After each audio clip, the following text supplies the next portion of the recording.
नमस्कार, मैं हूं केशव तिवारी और अलग अंदाज में रहती हैं खबरें हमारी। हमारा देश गुलाम क्यों था?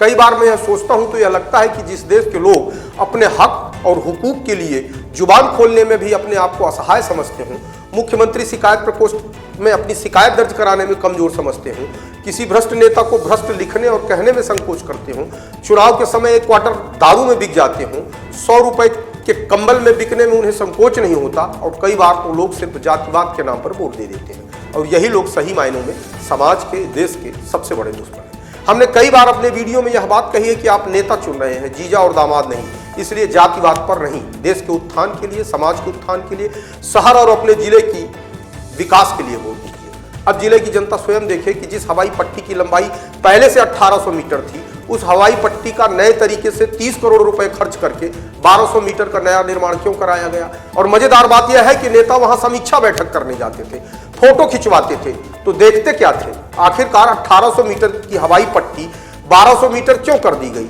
तो क्या 1200 मीटर की हवाई पट्टी चील, कौवे, तोते, कबूतर उड़ाने के लिए बनाई गई थी, जब यहां से हवाई जहाज उड़ ही नहीं सकते, उतर भी नहीं सकते?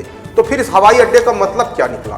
पूरे सोशल मीडिया में एक बात लिखी जा रही है कि रीवा का हवाई अड्डा 1200 मीटर था, वहां जमीन अधिग्रहण करके 1800 मीटर बनाया गया। वहां के नेता राजेंद्र शुक्ल हैं, इन्हें मालूम था कि 1200 मीटर में बड़ा हवाई जहाज नहीं उतर सकेगा, तो उन्होंने जमीन का अधिग्रहण करवा के रीवा हवाई अड्डे का उन्नयन किया और 1800 मीटर करवा दिया। लेकिन सतना के पास पहले से ही पर्याप्त जमीन थी, जिसके बाद भी सतना का हवाई अड्डा 1200 मीटर बनाया गया। अपने मुख्यमंत्री का हवाई जहाज भी नहीं उतर सकता, किसी उद्योगपति का हवाई जहाज नहीं उड़ सकता। जितनी जगहसाई सतना जिले के नेताओं की देश और प्रदेश में हो रही है, लेकिन बेशर्मी का आलम यह देखिए, किसी के चेहरे पे कोई सिकन नहीं है। 11 मार्च को मुख्यमंत्री सतना आए तो उन्होंने तंज कसा कि जब हवाई जहाज उतर ही नहीं सकता तो हवाई अड्डा बनाने का क्या मतलब। इसके बाद उन्होंने जानने की कोशिश की कि हवाई जहाज कितने मीटर में उतर सकता है, तो उन्हें बताया गया कि 1800 मीटर की लंबाई पर हवाई जहाज उतर सकेंगे। तो मुख्यमंत्री ने पूछा इसमें खर्च कितना आएगा, तो बताया गया 15 करोड़ रुपए। मुख्यमंत्री ने कलेक्टर से कहा कि आप प्रस्ताव बनाकर भेजिए।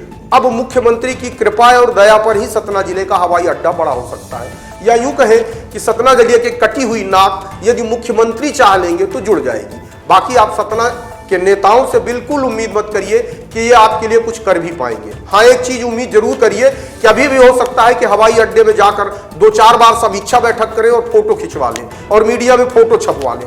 पहले तो हवाई अड्डे के उद्घाटन करने की जल्दबाजी थी, इस बात के लिए प्रयास किया जा रहा था कि हवाई अड्डे के भी उद्घाटन का श्रेय ले लिया जाए, लेकिन जब यह पता चल गया कि हवाई अड्डे की लंबाई छोटी है, यहां हवाई जहाज उतर नहीं सकते, तो अब नेताओं के अंदर श्रेय लेने की होड़ भी खत्म हो चुकी है। नेताओं ने जिस तरीके से श्रेय लेने की होड़ में अपने पत्थर गड़वाए हैं, अब सिर्फ उन पत्थरों पर कुत्ते पेशाब कर रहे हैं। इससे ज्यादा उन पत्थरों की कोई हैसियत बची नहीं है। जब वह पत्थर सतना की जनता देखती है, नेताओं के सामने कुछ कहती नहीं, लेकिन अपने सामने पेट भरकर भला बुरा कहती है। आपको हमारी खबरें कैसी लगती हैं? कमेंट बॉक्स में आके कमेंट कर सकते हैं, लाइक कर सकते हैं, शेयर कर सकते हैं। और यदि आपको हमारी खबरें अच्छी लगती हैं तो विशाल खबर चैनल को सब्सक्राइब कर हमें अपना आशीर्वाद जरूर प्रदान करें।